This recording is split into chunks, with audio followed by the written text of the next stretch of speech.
अस्सलाम वालेकुम, मैं हूं हनीफ दवामी और आप लोग देख रहे हैं टोरंटो में पाकिस्तानी कम्युनिटी का मकबूल न्यूज़ चैनल द अवामी। नाजरीन, यहाँ अमेरिका, कनाडा और मगरबी ममालिक की जो पुलिस है वो जराइम की वारदातों की रोकथाम के लिए जो है,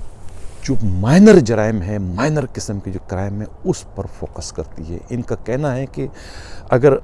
पुलिस जो है छोटे जराइम की रोकथाम में कामयाब हो जाती है तो उस तरीके से बड़े जराइम खुद ब खुद रुक जाते हैं। यही वजह है कि वेस्ट की जो पुलिस है वो ट्रैफिक कवानीन की खिलाफ वर्जी के मुर्तकिब अफराद से किसी भी तरह का कोई कंप्रोमाइज़ नहीं करती और उनके ख़िलाफ़ सख्त तरीन कार्रवाई करती है। यही वजह है कि आपको आए दिन जो है रोडों पर जो है पुलिस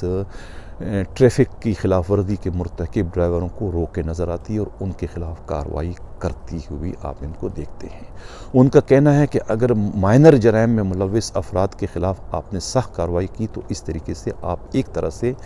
संगीन जराइम की वारदातों की पहले से पेशबंदी कर रहे हैं। लेकिन इसके बरक्स हमारे मुल्क में ऐसा नहीं होता। हमारे मुल्क की जो पुलिस है पाकिस्तान में वो ख़ास तौर से जो है छोटे मोटे जराइम को नज़रअंदाज करती है, पैसे लेके मुलज़मान को छोड़ देती है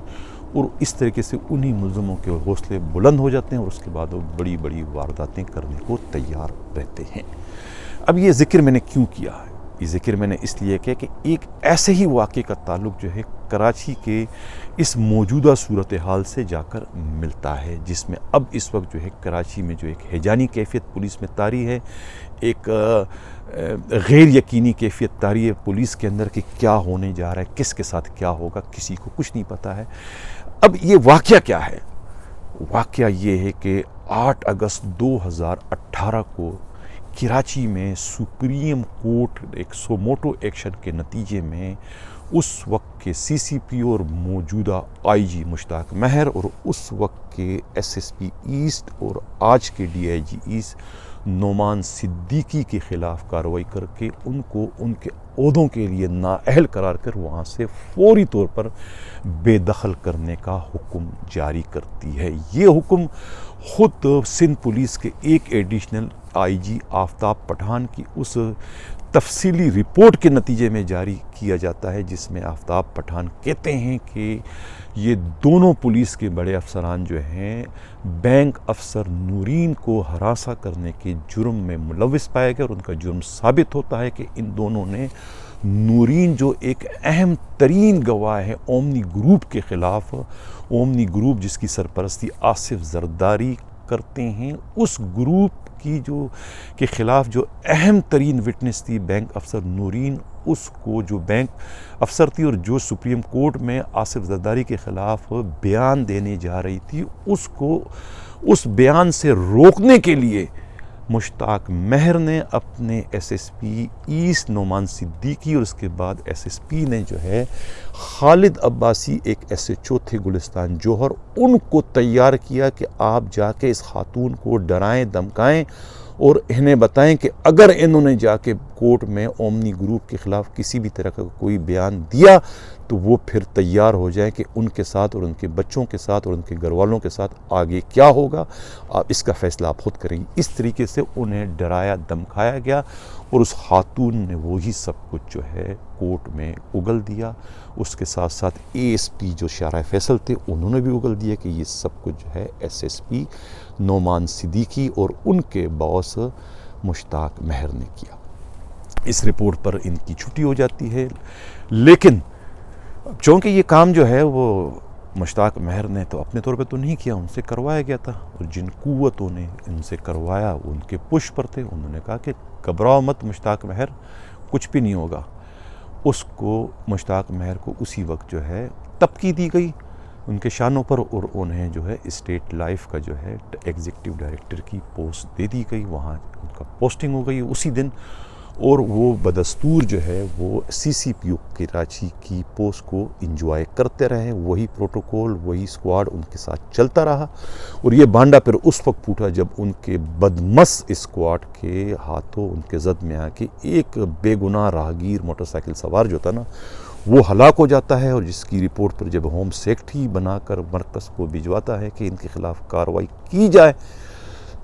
कि इन्होंने ये स्क्वाड जो है, जबकि ये तो सिंध पुलिस का, सिंध हुकूमत का भी अफसर नहीं है, तो सिंध हुकूमत के मुराद या सिंध हुकूमत की जो स्क्वाड है ये किस कानून, किस ज़ाब्ते से इस्तेमाल कर रहा है, उस रिपोर्ट को भी दबा दी गई। और तारिक सलीमी आईजी जो उस वक्त थे, उन्होंने जो रिपोर्ट भिजवाई थी इस्टेब्लिशमेंट को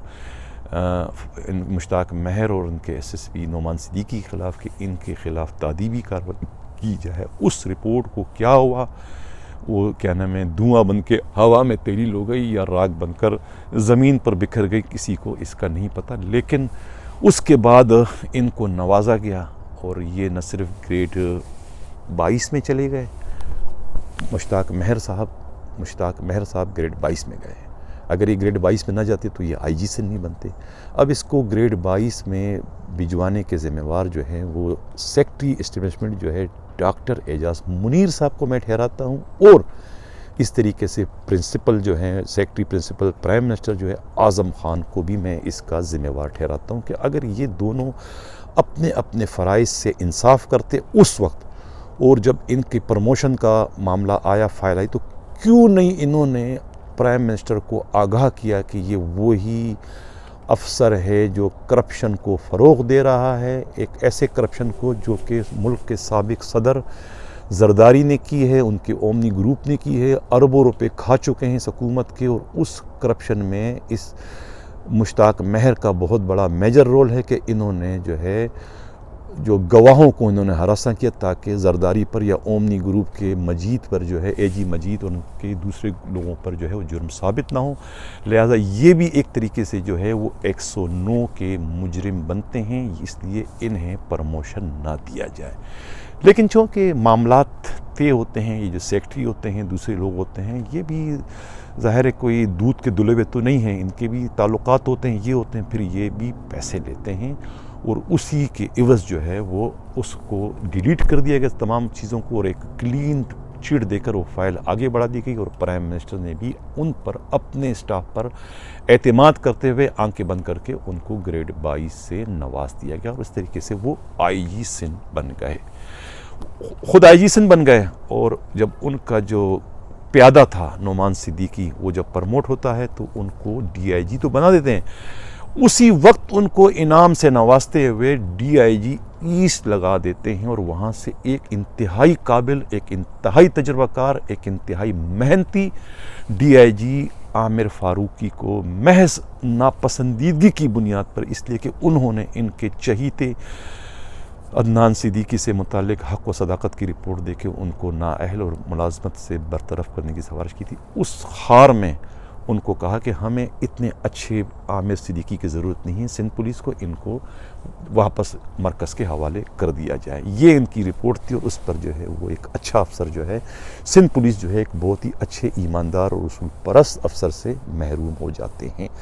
किसकी वजह से? एक सुप्रीम कोर्ट के सज़ायाब या उन सुप्रीम कोर्ट के ऑर्डर से मुलाजमत से या अपने सीट से बेदखल किए जाने वाले मुश्ताक महर की चॉइस पर या उनकी रिपोर्ट पर।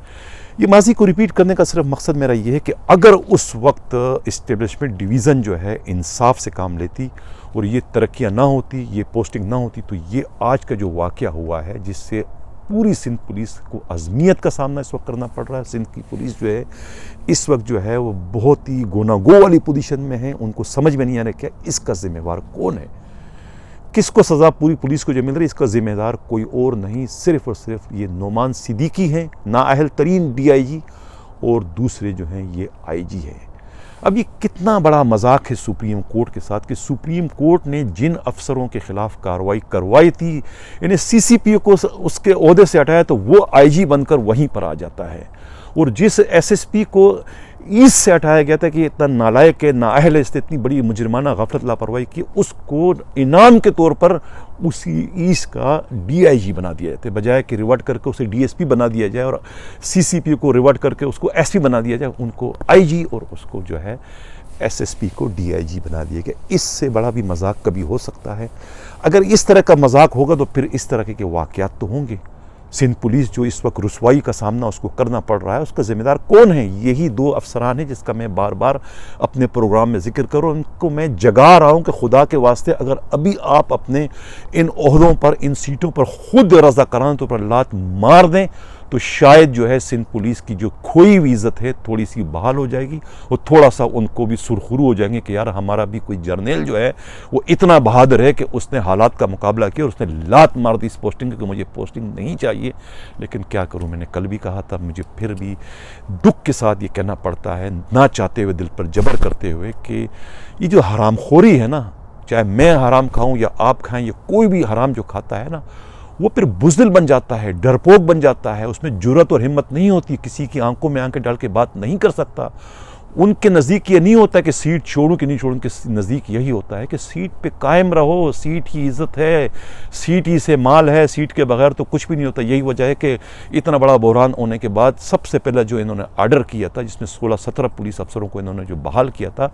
मेरे नुमाइंदे का कहना है हमरा ज़राई कि उसमें भी अदनान सिद्दीकी ने सबूर जो क्लर्क है 27 लाख रुपए लेकर इन तमाम अफसरों को उन्होंने बहाल किया। यानी इतना बड़ा वाक़या कि पूरी जो सिंध पुलिस से गमज़दा है, परेशान है, एक अजीब सी कैफियत में मुब्तला है। लेकिन आईजी और उनकी टीम जो है वो अभी भी नोट बटोरने में लगी हुई। 27 लाख रुपए लेके इन्होंने 18 पुलिस अफसरों को जो है बहाल किया। तारिक इस्लाम और इदरीस आलम और जो दूसरा आज़म है और मुनीर है, जिनकी मैंने कल के प्रोग्राम में जिक्र किया था, उसमें 27 लाख रुपए लिए गए। अब इनकी आप क्या अल्फाज इस्तेमाल करूँ, मुझे समझ में नहीं आ रहा। मैं इतनी ज़्यादा जो है वो किसी के साथ नहीं करना चाहता, लेकिन क्या करूँ, इस वक्त पूरी सिंध पुलिस जो है ना वो इंतहाई गुस्से के आलम में है और एक नज़ा की कैफियत उन पर तारी है कि उनके अफसर के साथ क्या हुआ। पूरी रैंकर बरादरी जो है ना, पुलिस जो है वो अपने आईजी के साथ खड़ी है। उनका कहना है कि जिन लोगों ने भी ये किया उन्होंने ये नहीं किया है, ये सही नहीं किया और उनको नहीं करना चाहिए, और जो भी लोग इस वाक़े के ज़िम्मेवार हैं उन्हें करारे वाकई सज़ा मिलनी चाहिए। इसलिए कि ये सिंध पुलिस के वक़ार का सवाल है और इस वक़ार पर आँच नहीं आनी चाहिए। ये सब तो रैंकर और निचला अमला तो कह रहा है अपने आईजी से, लेकिन आईजी जो है उसने इतना खामोशी इख्तियार की हुई कि वेट एंड सी को देख रहे हैं कि क्या होगा। यानी दूसरे मानों में वो अभी भी अपनी सीट बचाने की कोशिश कर रहे हैं, अभी भी वो चाह रहे हैं कि उन पर कोई आँच ना आए। इससे पहले कि मैं प्रोग्राम के अगले हिस्से की तरफ जाने बढ़ूँ, जिन लोगों ने मेरे इस चैनल को सब्सक्राइब नहीं किया तो प्लीज़ इसको सब्सक्राइब करें, लाइक करें, शेयर करें, कमेंट्स करें, ताकि हक़ व सदाकत का ये सिलसिला आगे बढ़ता रहे। नाज़रीन, अब जो लोग आईजी बनने के उम्मीदवार हैं, ख्वाहिशमंद हैं, सीसीपीओ बनने के ख्वाहिशमंद हैं, वो फरियाल तालपुर से, आसिफ जरदारी से, बिलावल भुट्टो से और ख़ुद सीएम के पीएसओ से राब्ते में हैं, बिल्कुल उसी तरीके से जिस तरीके से 2000 पहले जो है वो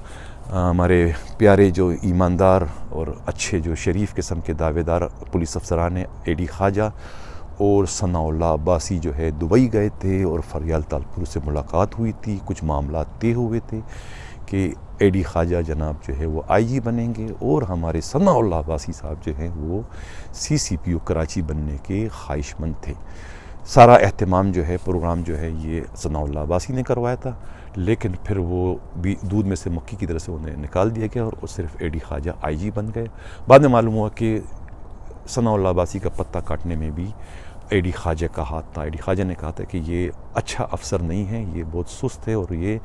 मुकाबलों को या यानी संगीन सूरत-ए-हाल को फेस करने का आदी नहीं, बल्कि ये वहाँ से भाग जाता है, टेलीफोन बंद कर देता है। लिहाजा मुझे कोई ऐसा सीसीपीओ चाहिए जो कि बहुत ज़्यादा तेज़ हो, ज़िम्मेवार हो। कराची में जराइम ज़्यादा होते हैं। ये इस तरीके से उन्होंने पत्ता इनका काट दिया। इसी तरीके से अभी भी जो है वो फरियाल तालपुर से और क्या नाम है जरदारी साहब से और मुराद अली शाह और ख़ुद उनके पीएसओ से उम्मीदवारों की मुलाकात का सिलसिला इस वक्त चल रहा है। एक आसिम कायम खानी वेस्ट के डीआईजी हैं, ये भी मुश्ताक महर के बहुत ही करीबी हैं। मुश्ताक महर के यूँ समझो कि राइट हैंड है। इनकी पोस्टिंग वहाँ कराने का मकसद सिर्फ फ़िदा जौहरी जो है वो एक एसएसपी वेस्ट हैं, जो कि सीएम के भी बहुत करीब हैं और ख़ुद जरदारी साहब के बहुत करीब हैं, और दूसरी तरीके से जो है वो मुश्ताक महर के अंडर में होते हुए मुश्ताक महर के काबू में नहीं आ रहे। वहाँ पर जो भी कुछ होता है मुश्ताक महर या उसके पीएसओ को वहाँ से कुछ भी वसूल नहीं होता। यही वजह है कि उन्होंने टेंशन देने के लिए एक तरीके से अपना नायब या अपना कासिद या अपना ख़ास बंदा आसिम कायम खानी की वहाँ एज ए DIG पोस्टिंग करा दी थी। आसिम कायम खानी अभी हाल ही में जो है वो CM से शिकायत कर चुके थे फ़िदा जावरी की कि भाई ये तो 5-5 दिन 6-6 दिन तो जो है वो ऑफिस नहीं आते। CM से नहीं बल्कि उन्होंने एक तरह से एक रिपोर्ट दी थी एडिशनल IG को इनके ख़िलाफ़ कार्रवाई के लिए। उसका इल्म जब फ़िदा जावरी को हुआ तो वो गए CM के पास और CM से कहा कि मैं उस वक्त तक यहाँ से नहीं जाऊँगा जब तक जो है आप जो है ये आसिम कायम खानी का वहाँ से ट्रांसफ़र नहीं करते। फिर CM ने जो है ये मामला अपने PSO के सुपुर्द कर दिया फ़रूख बशीर के कि इसको मसले को हल कराएं। इस तरीके से फिर आसिम कायम खानी को वहाँ बुलाया गया, उनको बताया गया कि अगर आपने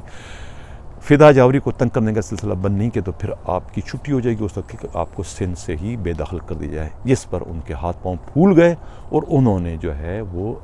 एक तरीके से फ़िदा जावरी के हाथ पर बैत कर ली और अब वो DIG होने के बावजूद ख़ुद फ़िदा जावरी के अंडर में एक तरीके से काम कर रहे हैं। आसिम कायम खानी जो है उनका फ्रंट मैन जो है वो इंस्पेक्टर शाह आदिल है, वो उनके लिए मामला तय करता है। उनकी पोस्टिंग कहीं और है, FIA में है या कहीं और है, सिंध पुलिस में है या नहीं, लेकिन वो उनका ऑफिस जो है illegal office DIG office west में उन्होंने बनाया, वहीं पर वो मामला तय करते हैं MTO से और इनसे सबसे जो है वो ठीक ठाक उनको पैसा आता है। ये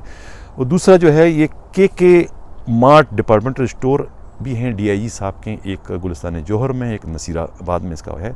और एक शादी हाल भी है जिसका मालिक जो है आसिम कायम खानी है। आसिम कायम खानी अपने मनपसंद और पुलिस अफसरों को एज आ SHO वहाँ पर लगाते हैं। एक SHO की पोस्टिंग इन्होंने करवाई थी अदनान की, इसकी फ़र्रुख शहरियार की पोस्टिंग इन्होंने कराई थी FB इंडस्ट्री एरिया में एज मतलब कि एक्टिंग SHO थे। जब वो इम्तिहान देने गए तो उनसे पूछा गया ग़ुलाम नबी मेमन ने कि भाई ये आप इस वक्त कहाँ हैं। उन्होंने कहा मैं SHO हूँ वहाँ पर। उसने ग़ुलाम नबी मेमन ने पूछा इनसे क्या नाम है कायम खानी से भाई कि जब इनको आपने SHO लगा दिया तो फिर आप इम्तिहान के लिए क्यों इसको भिजवाया। आपने कहा कि भाई इसलिए कि ये जो है मेरा बहुत ही पसंदीदा मंजूर नज़र, इनको जो है आप इम्तिहान में पास कर दें। इस तरीके से वो टोपी ड्रामे वाले इम्तिहान में ग़ुलाम नबी मेमन ने इनको पास करवा दिया। अब जो है ये जो फ़र्रुख शहरियार साहब हैं, ये इससे कबल जो है वो बहुत सारे जो है वो अफसरों के जो है स्पेशल पार्टियां चला चुके हैं, यानी उनके लिए पूरे वैसे से भत्ता वसूल करते रहे हैं। ये DIG सुल्तान अली ख्वाजा के सबसे पहले स्पेशल पार्टी के इंचार्ज थे, इसके बाद फ़िरोज़ शाह DIG के थे, फिर जावेद आलम ओडो के लिए भत्ता लेते रहे। उसके बाद जुल्फ़िकार लाड़क जब आए तो उनका पार्टी इंचार्ज भी यही थे, यही उनकी पार्टी चलाते थे, मतलब रिश्वत उनके लिए वसूल किया करते थे। ये हाल है जनाब मुश्ताक महर के बहुत ही करीबी और अच्छे जिन पर वो एतमाद करते, उनके जो DIG हैं वो क्या क्या कर रहे हैं ये आपके सामने है। कल मैंने प्रोग्राम में कहा था कि अदनान को फ़रार करवा दिया है। अदनान जो है अगर जो PSO है अगर ये ना भागते तो ये ख़ुद इनको ही मुश्ताक महर के ख़िलाफ़ गवाह के तौर पर इस्तेमाल किया जा सकता था। इसी के साथ मैं इजाज़त चाहता हूँ। अल्लाह हाफिज़।